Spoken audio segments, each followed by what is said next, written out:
what is the easiest way to sound design a bass? Okay, so this is a really nice question. And this, I still come back to this over and over again. It's one of the best ways for me to do basses, especially for hip hop. And also for most of the other genres, it also works really well. And let me show you how to do that in FL Studio. So here we have FL Studio, and by now you know that I really love this simple plugin called 3X Oscillator. And this is actually my favorite plugin for simple sound design options. And if we have here the default section, and if I play some notes, you see that we have 3 wave shapes or sine waves. And then we have here the chords at 24, 12, and 0. And if we look at it, we have this would be the 0, this would be 12, and this would be 24. So separate 2 octaves apart, or 1 octave from this one and another octave from this one. So this is what we have here, 3 different octaves. And yeah, so what I usually like to do with to sound design a bass, to make a really cool bass for hip hop, is I use 3X Oscillator because it's a very, very simple plugin and it's really, really cool to use.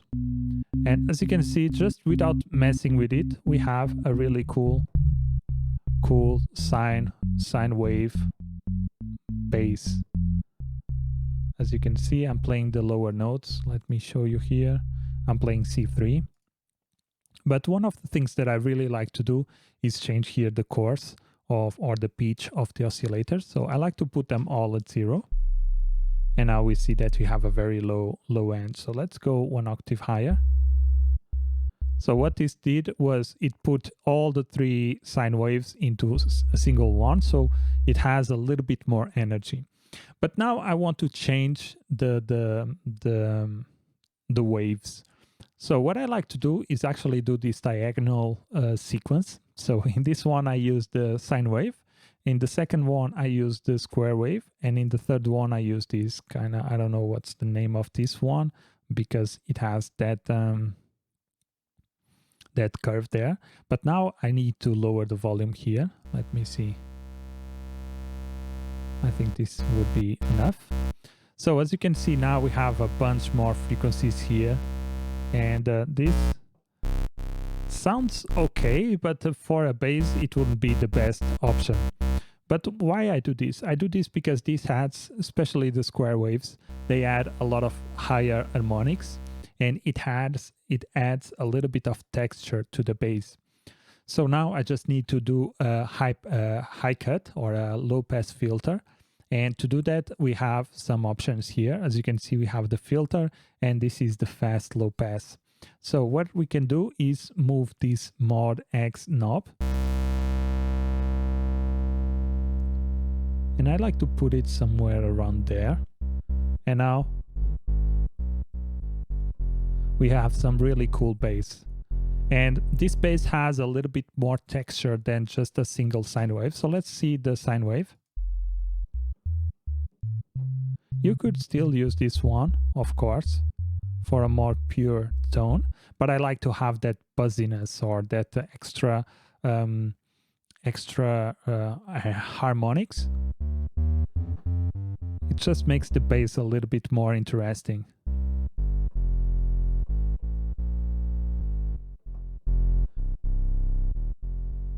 As you can see, it sounds a little bit more aggressive, and it sounds a little bit more hip-hop-ish, if that's a word. But that's it. That's the way I like to do or to sound design my basses. It's very simple, very fast. And I also created, for instance, this bass 1 preset, which does pretty much that. So let's load this as default. So this is the default thing. As you can see, 3 sine waves. What I do is go here, bass 1. I have all the settings already done, and then I go here and I just apply a high pass, low pass filter. Yes, a low pass filter. And now we get this really cool bass sound. Another thing that you can do if you want a more stereo bass, let's say, is you can start to use here the detune of the the square waves. So if I start adding more detune, now we start to get a little bit of a stereo effect. So let's reset this. So this is very mono, but if I start to add a little bit of detune, we start to get a little bit of effect. So let's do this in this one, maybe negative. And now this adds a little bit of movement, as you can see here, a little bit of movement in the frequencies.